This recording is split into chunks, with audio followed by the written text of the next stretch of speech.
পরিশ্রম আর ধৈর্য থাকলে যে ভাগ্যের চাকা আবার ঘোরে তার জ্বলন্ত প্রমাণ আমাদের কাটার মাস্টার মুস্তাফিজ।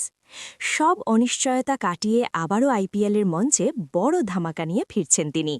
মুস্তাফিজের এই নতুন লড়াই নিয়ে আজকের বিশেষ আয়োজন। মুস্তাফিজের বাজিমাত, মোহাম্মদ রেজাউল হক। এবারের আইপিএলে দল পাবেন কি পাবেন না, এনওসি সংক্রান্ত কারণে তা নিয়ে কিছুটা হলেও অনিশ্চয়তা ছিল, কিন্তু শেষ পর্যন্ত ঠিকই দল পেয়েছেন মুস্তাফিজুর রহমান। শুধুই কি দল পাওয়া, রেকর্ডের রেকর্ড গড়ে বাজিমাত করলেন বাংলাদেশের এই বাঁ-হাতি পেসার।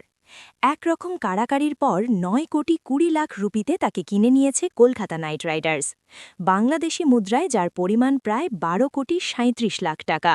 এমনিতে মুস্তাফিজুর রহমানের ভিত্তিমূল্য ছিল ২ কোটি রুপি। বড়সড় বিশেষ করে টি-20 সংস্করণে দুর্দান্ত পারফর্ম করার সুবাদে তাকে নিয়ে আগ্রহ তৈরি হয় আইপিএল দলগুলোর। গত ১৯ ডিসেম্বর অনুষ্ঠিত ২০২৪ আইপিএলের মিনি নিলামে পেসারদের প্রথম সেটে ডাকা হয়নি মুস্তাফিজের নাম।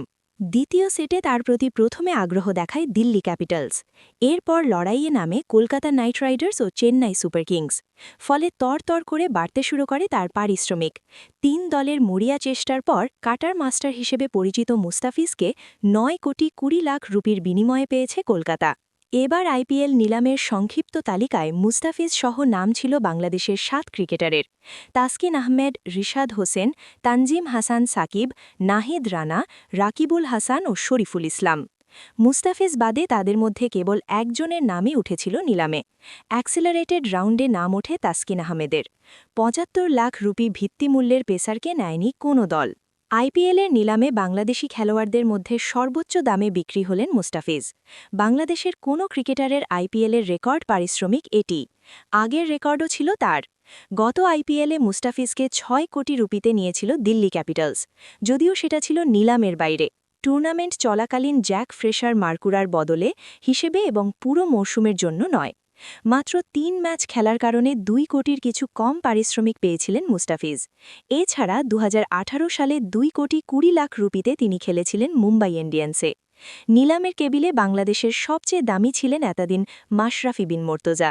২০০৯ সালে আইপিএলে এই পেসারকে $৬ লাখ নিয়েছিল কলকাতা নাইট রাইডার্স। তখনকার বাজার দর অনুযায়ী অঙ্কটি ছিল ৪ কোটি রুপির একটু বেশি। এই নিয়ে আইপিএলে মুস্তাফিজের নবম মৌসুম হবে এটি। তবে বলিউড মহাতারকা শাহরুখ খানের দলে কলকাতায় খেলবেন তিনি প্রথমবার। সব মিলিয়ে ৬ষ্ঠ দলে খেলতে যাচ্ছেন মুস্তাফিজ।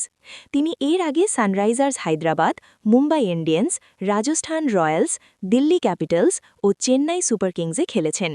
আইপিএল ক্যারিয়ারে ৮ মরশুমে ৫ দলের হয়ে ৬৩ ম্যাচে ২৯.৪৪ গড়ে ৮৪ উইকেট শিকার করেছেন মুস্তাফিজ। ফিক্সড অফে বাংলাদেশি ক্রিকেটারদের মধ্যে আরও খেলেছেন মাশরাফি বিন মুর্তজা, সাকিব ও লিটন দাস।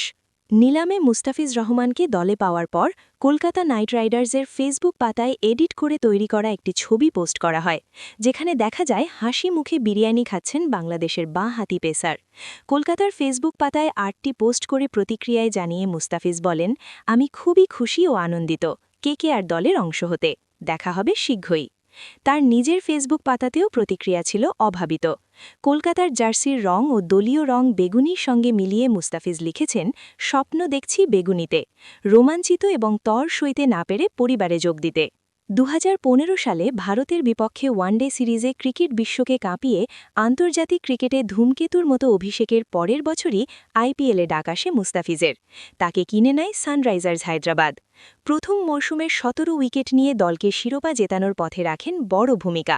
দুর্দান্ত পারফরম্যান্সের সুবাদে প্রথম উদীয়মান খেলোয়াড়ের পুরস্কারও উঠে মুস্তাফিজের হাতে। বিশেষ করে ডেথ ওভারে তার বিস্ময়কর বোলিং ছিল সবার আলোচনার কেন্দ্রে। অথচ ২০১৭ সালে হায়দ্রাবাদের হয়ে মাত্র একটি ম্যাচ খেলার সুযোগ পান তিনি। ওই মরশুমে আন্তর্জাতিক ক্রিকেটে ব্যস্ততা এবং হায়দ্রাবাদের টিম কম্বিনেশনের কারণে মুস্তাফিজ চলে যান লাইমলাইটের বাইরে। ২০১৮ সালে যোগদান করেন মুম্বাই ইন্ডিয়ান্সে। সেবার মুম্বাইয়ের হয়ে ৭ ম্যাচে ৭টি উইকেট নিয়েছিলেন মুস্তাফিজ। এরপর ২০১৯ ও ২০২০ টানা ২ মরশুমে বিসিবির ছাড়পত্র না পাওয়ায় আইপিএলে ছিলেন না বাংলাদেশের এই বাঁ-হাতি পেসার। ২০২১ সালে আইপিএলে মুস্তাফিজ ফেরেন রাজস্থান রয়্যালসের হয়ে। সেবার ১৪ উইকেট নিয়ে প্রত্যাবর্তন স্মরণীয় করে রাখেন। ১ বছর পর আবার দল পরিবর্তন করে যোগ দেন দিল্লি ক্যাপিটালসে। ২০২২ আইপিএলে ৮ উইকেট পেলেও ২০২৩ সালে মাত্র ২টি ম্যাচ খেলার সুযোগ পান। পারফরম্যান্সও ছিল ভুলে যাওয়ার মতো। পরের বার দিল্লি থেকে ঠিকানা বদলে চেন্নাই সুপার কিংসে নাম লেখানো মুস্তাফিজ মহেন্দ্র সিং ধোনির প্রধান অস্ত্র হিসেবে ৯ ম্যাচে ১৪ উইকেট দখল করে তাক লাগিয়ে দেন। গত বছর মাঝপথে দিল্লি ক্যাপিটালসে যোগ দিয়ে ৩ ম্যাচে পেয়েছেন ৪ উইকেট। অর্থের ঝনঝনানিতে আলোচিত মুস্তাফিজের জন্য এবারের আইপিএলে কী অপেক্ষা করছে? ৮ দিনের জন্য দেশে ফিরবেন মুস্তাফিজ। আইপিএলের পরবর্তী আসরের সূচি এখনও আনুষ্ঠানিকভাবে প্রকাশ করেনি ভারতীয় ক্রিকেট বোর্ড। তবে দেশের সংবাদ মাধ্যমের দাবি, প্রাথমিক সূচি অনুযায়ী আইপিএল শুরু হবে ২২ মার্চ এবং জনপ্রিয় এই ফ্র্যাঞ্চাইজি টুর্নামেন্টটি শেষ হবে মে মাসের শেষের দিকে। প্রশ্ন হল, পুরো মরশুম খেলতে পারবেন তো মুস্তাফিজ? তাকে এনওসি দেবে কি বিসিবি? কারণ আইসিসি ফিউচার ট্যুর প্ল্যান অনুযায়ী মার্চ-এপ্রিলে পাকিস্তান ও নিউজিল্যান্ডের বিপক্ষে ঘরের মাঠে দ্বিপাক্ষিক সিরিজ খেলার কথা রয়েছে বাংলাদেশের। অবশ্য পিসিবি পাকিস্তান সুপার লিগের কারণে পাকিস্তানের বাংলাদেশের সফর পিছিয়ে যাওয়া এক প্রকার নিশ্চিতই। তবে আগের সূচি অনুযায়ী ২০২৬ সালের এপ্রিলে ৩ ম্যাচের ওয়ানডে সিরিজ ও সমান সংখ্যক ম্যাচের টি-20 সিরিজ খেলতে বাংলাদেশ সফরে আসবে নিউজিল্যান্ড।